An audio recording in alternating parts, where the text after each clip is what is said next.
उर्स वो तारीख होती है जिस तारीख में जिसकी मजार है, जिसकी कब्र है, उसका इंतकाल हुआ है, उसके इंतकाल पर गम नहीं मनाया जाता, उर्स मनाया जाता है। क्यों? ये अकीदा रखा जाता है कि अल्लाह का वली जिस दिन उसका इंतकाल हुआ उसकी तो सुहाग रात है। नऊजुबिल्लाह। उर्स, उर्स के माने, ये मैं गलत तर्जमा नहीं कर रहा हूं, उर्स दुल्हन से बना, आरीस से बना है। गोया कि वो अल्लाह से मुलाकात कर रहा है, अपने महबूब से मिल रहा है, उसकी शादी की रात है, उस खुशी में उर्स मनाया जाता है। अस्तगफिरुल्लाह, ये है उर्स की हकीकत। और मुसलमान आज उर्स मना रहा है, पूरा नौगछिया का पूरा रोड जाम है।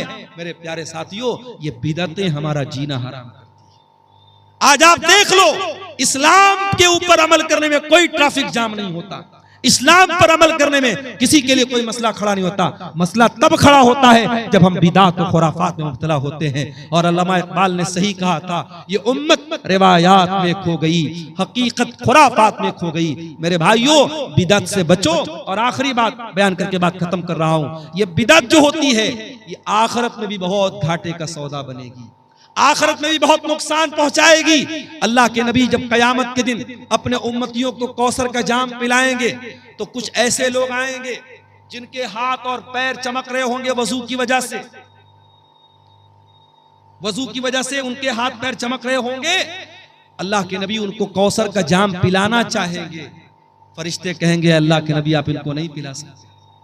अल्लाह के नबी कहेंगे, ये तो मेरी उम्मत के लोग हैं, ये तो मेरे मानने वाले लोग हैं, मेरा कलमा पढ़ने वाले लोग हैं।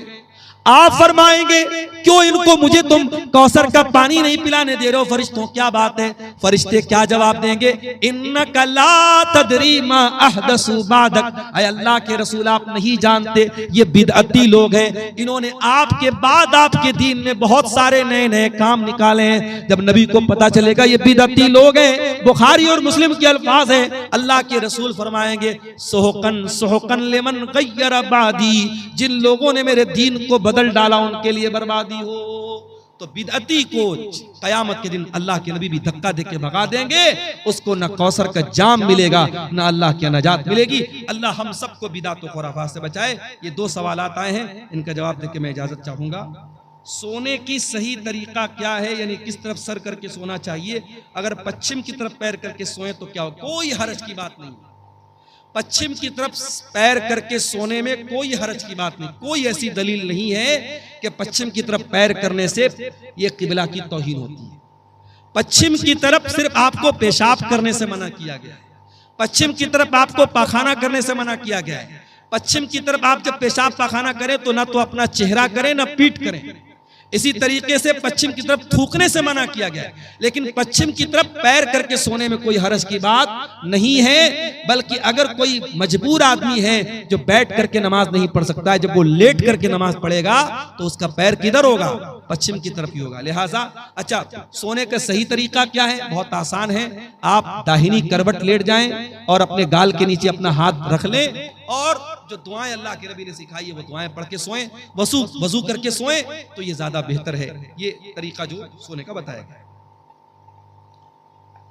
भागलपुर जिला में एक जगह है जिसका नाम बीपुर है, वहाँ पे एक पीर के नाम से मशहूर है। वहाँ पे कटिहार के मुसलमान और भागलपुर के मुसलमान ज्यादातर मन्नत के इरादे से बकरा और मुर्गा चढ़ाने जाते हैं। बिल्कुल गलत है। शब बारात में खूब रोजा रखते हैं जी। देखिए, शबे बारात का रोजा साबित नहीं है, लेकिन हर महीने की चांद की 13, 14, 15 तारीख का अय्याम 20 का रोजा, जो चांदनी रातों का रोजा होता है, वो अल्लाह के नबी रखते थे। तो अगर आप हर महीने रखते थे तो शाबान में भी रखिए।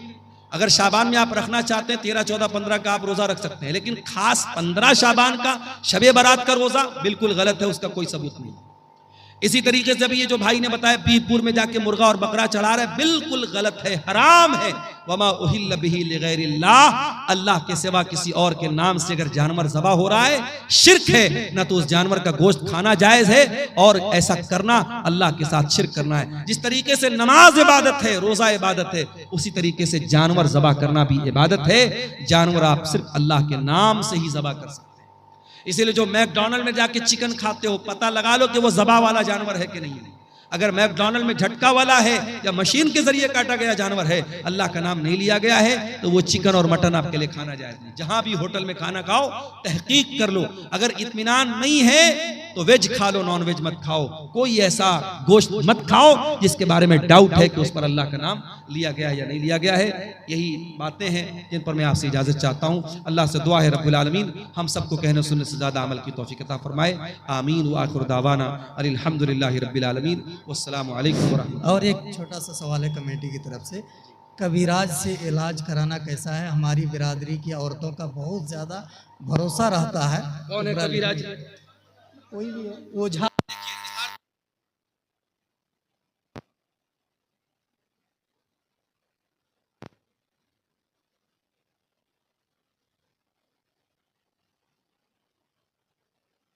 अगर वो टुटके से इलाज कर रहे हैं, कुछ मंत्र वंत्र पढ़ रहे हैं, तो ऐसे इंसान के पास जो मंत्र वगैरह के जरिए या ये कह लीजिए जादू के जरिए या ये कह लीजिए अपनी रूहानी ताकत के जरिए इलाज कर रहा है, उसके पास जाके इलाज कराना हराम है।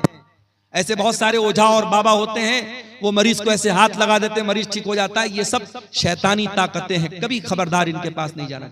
आप तकलीफ बर्दाश्त कर लो, लेकिन शिर्क के अड्डों पर मत जाओ मेरे प्यारे साथी, बिल्कुल ये गलत है। और मुसलमान औरतें अगर वहां जा रही हैं, गलत कर रही हैं, उनके घर के गार्जियन को चाहिए कि अपने घर की औरतों को ऐसा ना करें।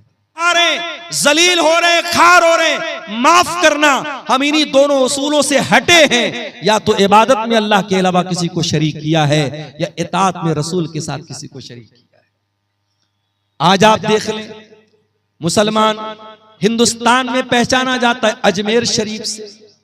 अजमेर शरीफ से इसकी पहचान होती है कि ख्वाजा साहब की दरगाह पर चादर चढ़ाई जा रही है, प्राइम मिनिस्टर की तरफ से और राष्ट्रपति की तरफ से चादर चढ़ाई जा रही है, और मुसलमान बेचारा बड़ा खुश होता है, हमारी मजार पे प्राइम मिनिस्टर की तरफ से चादर आ रही है। मैं कहता हूं मेरे प्यारे भाइयों, ये मजारों पर चादरें चढ़ाना ये कौन से इस्लाम का तरीका है? अरे तेरी कौम के कितने लोग नंगे सो रहे हैं, कितने तेरे कौम की बच्चियों के तन पर आज ढापने को कपड़ा नहीं है, और तू अल्लाह के वलियों के इंतकाल के बाद उनकी कब्रों पर चादर चढ़ा रहा है। और आप जाके पता लगा लीजिएगा, दरगाहों पे चढ़ने वाली ये चादरें ये रोटेट होती रहती हैं। जो चादर आप चढ़ाते हैं वही चादर मार्केट में बिकती है और दोबारा फिर चढ़ाई जाती है, रोटेशन चलता रहता है। ये एक धंधा बन चुका है। इस्लाम में न तो कोई पक्की कब्र की इजाजत है और न किसी कब्र के ऊपर चादर चढ़ाने की इजाजत है। इस्लाम कब्र परस्ती का मजहब नहीं है। हमारे प्यारे नबी ने अपने इंतकाल के पहले अपनी उम्मत को खबरदार किया था, लानल्लाहुल यहूद वन नसारा इत्तखज़ू कुबूर अंबियाइहिम मसाजिद। अल्लाह की लानत हो यहूदियों के ऊपर और ईसाइयों के ऊपर, उन्होंने अपने नबियों की कब्रों को सजदा करने की जगह बना लिया। कब्रों को सजदागाह बना लेना ये लानती लोगों का तरीका है, ये यहूद और नसारा का तरीका है। मेरे प्यारे साथी, आज मुसलमान कब्र परस्ती से पहचाना जाता है। आज मुसलमानों के बच्चों के हाथ में और गले में तावीज, ये पहचान है कि वो मुसलमान का बेटा है। अरे तेरे नबी ने तो कभी तावीज नहीं पहना। तेरे नबी ने हसन और हुसैन को दुआएं पढ़ के दम किया, कभी हसन और हुसैन के गले में तावीज न डाला, कभी सहाबा ने अपने बच्चों के गले में तावीज न डाला। तुझे शॉर्टकट चाहिए, तूने इस्लाम का शॉर्टकट बना डाला। तूने नजरे बद से बचने के लिए और जादू से बचने के लिए अपने बच्चों के गले में तावीज डाल दिया। और तूने कुरान, लोग कहते हैं मौलाना साहब तावीज के अंदर कुरान लिखा रहता है, कभी जात के देख लेना, ये तावीज को मैंने खोल के देखा है, कोई कुरान वुरान नहीं लिखा रहता है। तावीज के अंदर कुरान नहीं, शिरकिया चीजें लिखी रहती हैं। या जिब्रील या मीकाईल या इसराफील, फरिश्तों को पुकारा जाता है, फरिश्तों को अल्लाह के सिवा पुकारा जाता है। और अगर 2 मिनट के लिए मान भी लिया जाए कि तावीज के अंदर कुरान लिखा है, तो कुरान तावीज में आप पहने हुए हैं, उसी हालत में बीवी से मुलाकात कर रहे हैं, उसी हालत में लेटरिन में जा रहे हैं, उसी हालत में बाथरूम में जा रहे हैं, क्या ये कुरान की बेहुरमती नहीं है? क्या ये कुरान का अपमान नहीं है? मेरे प्यारे साथी, हर उस अमल से बचो जो अल्लाह की तौहीद से टकराने वाला है। याद रखो मेरे भाइयों, अगर तौहीद गड़बड़ है, अल्लाह के हम कभी कामयाब नहीं हो सकते।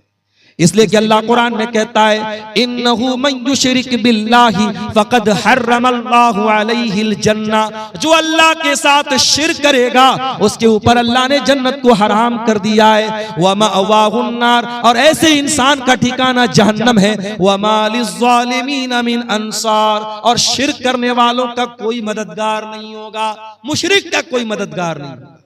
लोग कहते हैं ना सरकार का दामन पकड़ लेंगे, सरकार का दामन पकड़ लेंगे। अरे नबी का दामन और नबी की शफाअत किसी मुशरिक को नसीब नहीं होगी। अल्लाह के प्यारे नबी फरमाते हैं कयामत के दिन मैं उसी के हक में शफाअत करूंगा जो मेरी तौहीद पर कायम, जो अल्लाह की तौहीद पर कायम होगा, जो ला इलाहा इल्लल्लाह के ऊपर कायम।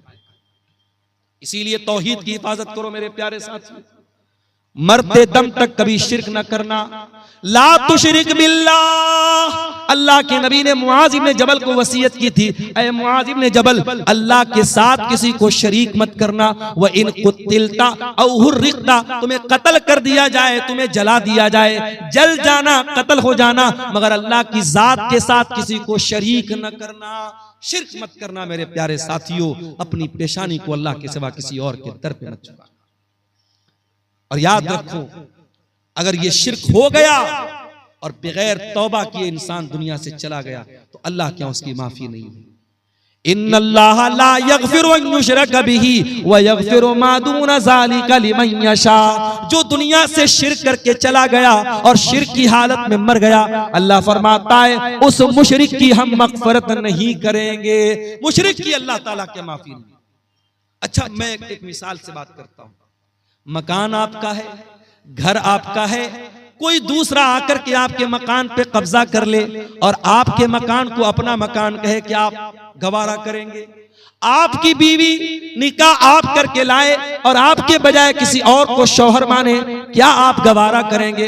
नहीं नहीं, मेरी बीवी है, मेरे अलावा किसी और को नजर भर के देखे हम तो ये भी गवारा नहीं करेंगे। जब हमारी गैरत ये तकाजा करती है कि जो चीज हमारी है उस पर किसी और का हक ना हो, अल्लाह तो हमसे ज्यादा गैरत वाला है, अल्लाह तो सबसे ज्यादा गैरत वाला है। अल्लाह की गैरत को गवारा नहीं है कि इबादत में अल्लाह के साथ किसी को शरीक किया जाए। तो इबादत किसकी? इबादत सिर्फ अल्लाह की। अब आओ जरा दूसरे सवाल पर हम गौर करें, इबादत कैसी? इबादत रसूल के जैसी। आज एक नमाज आप पढ़ते हैं, किसी मस्जिद में चले जाओ, कोई सीने पर हाथ बांध रहा है, दूसरी मस्जिद में चले जाओ नाफ के नीचे हाथ बांध रहा है, तीसरी मस्जिद में चले जाओ हाथ छोड़ के नमाज पढ़ रहा है। एक नमाज इस्लाम की इबादत है, 36 तरीके से नमाज पढ़ी जा रही है, हर मस्जिद में एक नया तरीका है। एक मस्जिद में गए अस्सलामु अलैकुम व रहमतुल्लाह, अस्सलामु अलैकुम व रहमतुल्लाह कहने के बाद इमाम साहब और मुक्तदी लोग जोर से कहते अल्लाहु अकबर, अस्तगफिरुल्लाह, अस्तगफिरुल्लाह, अस्तगफिरुल्लाह। दूसरी मस्जिद में गए, इमाम ने सलाम फेरा, जल्दी से हाथ उठाया, इमाम दुआ करने लगा, पीछे मुक्तदियों ने भी हाथ उठाया और इमाम की दुआ पर आमीन कहा। नमाज के तरीके में इतना मतभेद क्यों है? नमाज के तरीके में इतना फर्क क्यों है? क्यों अपने अपने मसलक की तरीके की नमाजें बना के आपने रखी हैं?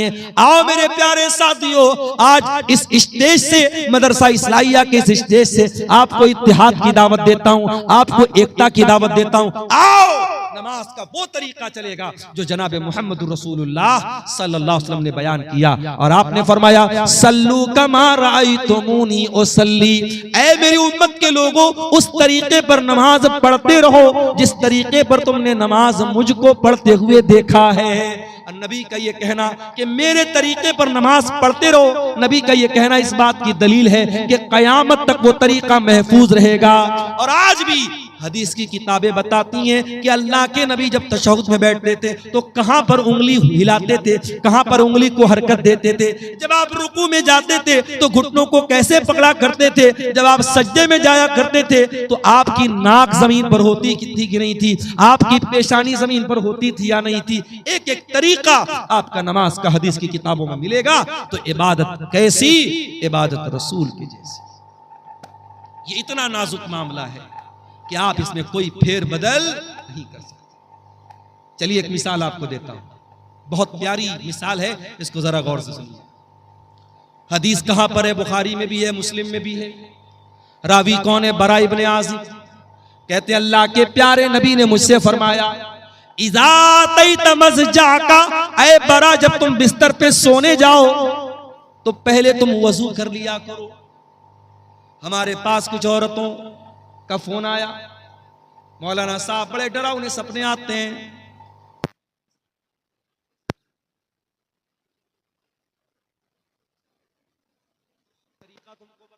कभी जिन्नात वजू करके सोया करो। हमने फरमाया कि ऐ बरा जब तुम बिस्तर पे सोने जाओ तो वजू कर लो। कौन सा वजू?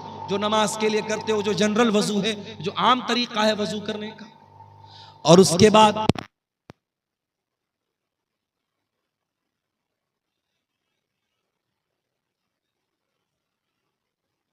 को तुम पढ़ करके सो जाओ। कौन सी दुआ है? अल्लाहुम्मा अस्लमतु नफ्सी इलैक व फव्वज़तु अम्री इलैक व अलजातु ज़हरी इलैक रग़बतन व रहबतन इलैक ला मलजा वला मनजा मिनका इल्ला इलैक आमनतु बिकिताबिकल लज़ी अंज़लता व बिनबिय्यिकल लज़ी अरसलता। दुआ का मतलब क्या हुआ? यही तो बड़े अफसोस की बात है, हम दुआएं पढ़ते हैं, दुआओं का मतलब भी जानने की कोशिश नहीं करते। कितनी प्यारी दुआ है, अल्लाहुम्मा अस्लमतु नफ्सी इलैक।